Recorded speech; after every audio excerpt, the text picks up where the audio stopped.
Hello મિત્રો, સ્વાગત છે અમારી યુટ્યુબ ચેનલમાં અને આપ જોઈ રહ્યા છો દિલીપ હિસ્ટ્રી બ્લોગ. મિત્રો, આજે એક એવા સ્થળની વાત કરવા જઈ રહ્યા છીએ જે અમદાવાદ ખાતે આવેલી છે. ખૂબ ઐતિહાસિક છે અને સ્થાપત્ય કલાનો એક અજોડ નમૂનો કહી શકાય. જી હા મિત્રો, આપણે આવ્યા છીએ દાદા હરીની વાવ જોવા માટે, જેને બાઈ હરીની વાવ તરીકે પણ ઓળખવામાં આવે છે. તો શું છે તેનો ઇતિહાસ, કેવી છે આ વાવ, અમે તમને વિગતે બતાવીશું. તો વિડીયોના અંત સુધી બન્યા રહીજો. તો જુઓ મિત્રો, જેવા જ આ દાદા હરીની વાવની અંદર પ્રવેશ કરતા પહેલા આ પ્રકારનું એક બાંધકામ આવે છે મિત્રો, જે 12 સ્તંભો ઉપર આખું નિર્માણ પામ્યું છે. અને તમે આ ગુંબજ જોઈ શકો છો, ખૂબ સુંદર આ ગુંબજ અહીંયા જોવા મળે છે મિત્રો. આપ નિહાળી શકો છો, 12 સ્તંભો ઉપર આખું બનાવેલું છે અને અહીંયાથી જ વાવની અંદર એન્ટ્રી કરાય છે મિત્રો. જુઓ તમે, આ પ્રકારે આખી વાવ છે અહીંયા. મિત્રો જુઓ, આ વાવની અંદર પ્રવેશતાની સાથે જ જે આ વાવનો શિલાલેખ છે અમે તમને બતાવવા માંગીએ છીએ. અહીંયા સંસ્કૃતમાં શિલાલેખ આપેલો છે. આ સંસ્કૃતની અંદર જો કે ભાષા તો આપણને પૂરી ખબર પડતી નથી, પરંતુ આ પ્રકારે આ વાવનો એક શિલાલેખ અહીંયા જોવા મળે છે. અને બાજુમાં મિત્રો એની કમ્પ્લેટ બિલકુલ સામે અહીંયા ફારસી ભાષામાં એક શિલાલેખ લખેલો છે. જો કે ફારસી ભાષા આપણને આવડતી ન હોય, પરંતુ આ પ્રકારે બંને શિલાલેખો જોવા મળે છે. તો મિત્રો જુઓ, દાદા હરીની વાવ જે બાઈ હરીની વાવ તરીકે ઓળખાય છે અથવા સુલતાની વાવ તરીકે ઓળખાય છે, તો એ વાવની અંદર મિત્રો ઉતરવા માટે આ એક પ્રકારની સીડી, જે ચક્રાકારે સર્પિલાકાર કહી શકાય એવી અહીંયા સીડી છે. અહીંયાથી નીચે ઉતરવાનું છે અને આ પ્રકારે ઉતરી અને તમને અંદર ઉતરીને બતાવીએ કે કેવા પ્રકારની આખી જ વાવ છે. જુઓ મિત્રો, આ પ્રકારે પ્રથમ માળ નીચે ઉતર્યા એના પછી આ પ્રકારનું વ્યૂ આખું જોવા મળે છે. જોઈ લો મિત્રો, આ વાવની અંદર અત્યારે પાણી જોવા મળે છે મિત્રો. જુઓ, ખૂબ સુંદર નકશીકામ આ વાવ ધરાવે છે. જુઓ મિત્રો, અત્યારે પાણી જોવા મળે છે. ખૂબ સુંદર વાવ છે આ.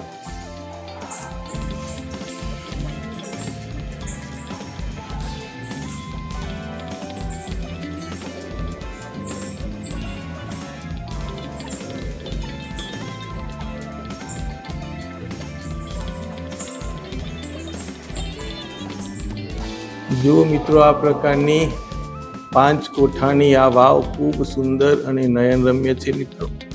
સર્પિલાકાર સીડી એની સુંદરતામાં વધારો કરે છે મિત્રો. ખૂબ સુંદર આ વાવ અહીંયા તમે જુઓ, સામેથી આ પ્રકારે આખી જ વાવ દેખાય છે.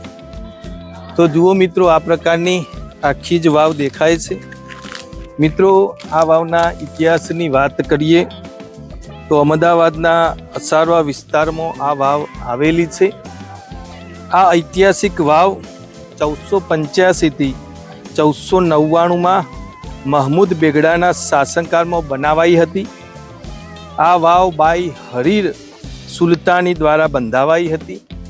આ ઐતિહાસિક વાવ મિત્રો 5 કોઠા ધરાવે છે. બેનમૂન કોતરણી ધરાવતી આ વાવ હિન્દુ અને ઇસ્લામિક સ્થાપત્ય કલાનો શ્રેષ્ઠ નમૂનો છે. આ વાવ બાંધકામમાં તે સમયે આશરે 3,29,000 મહેમૂદીઓનો ખર્ચ થયો હતો મિત્રો. સ્ટ્રક્ચરની વાત કરીએ તો આ હરીર વાવ એ ભદ્રા પ્રકારની વાવ છે અને હિન્દુ મુસ્લિમ શૈલીનું મિશ્રણ અહીંયા જોવા મળે છે. આ વાવમાં સંસ્કૃત અને ફારસી ભાષામાં શિલાલેખો કંડારેલા છે. ચક્રાકાર સીડીઓ જોવા મળે છે. સુલતાની બાઈ હરીનો મકબરો અહીંયા મિત્રો સામે જ આવેલો છે, તમે જોઈ શકો છો. અહીંયા ફારસી શિલાલેખ મુજબ આ વાવનું બાંધકામ 1485માં થયેલું અને સંસ્કૃત શિલાલેખ મુજબ આ વાવનું બાંધકામ 1499માં થયેલું એવી એક જાણકારી મિત્રો મળે છે.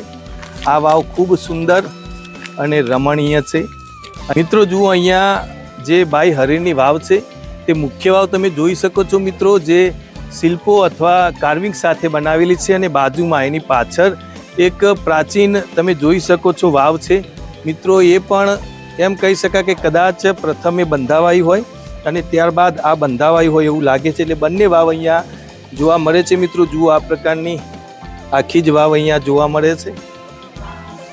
જુઓ મિત્રો, અહીંયા મસ્જિદ અને દરગાહ, આ દરગાહ છે મિત્રો બાઈ હરીરની.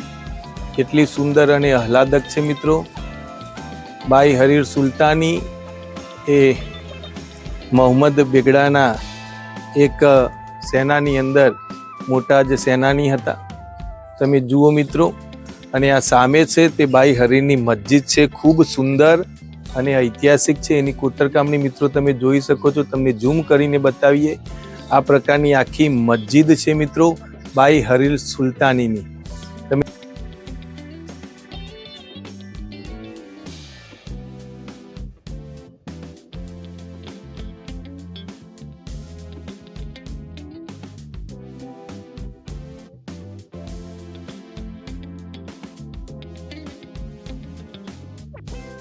તો મિત્રો, આ હતો અમારો એક ઐતિહાસિક વિડીયો. જો તમને ગમે હોય તો લાઈક કરજો, શેર કરજો અને સબસ્ક્રાઈબ તો ચોક્કસ કરજો, જેથી અમારા નવા ઐતિહાસિક વિડીયો આપની સુધી પહોંચી શકે.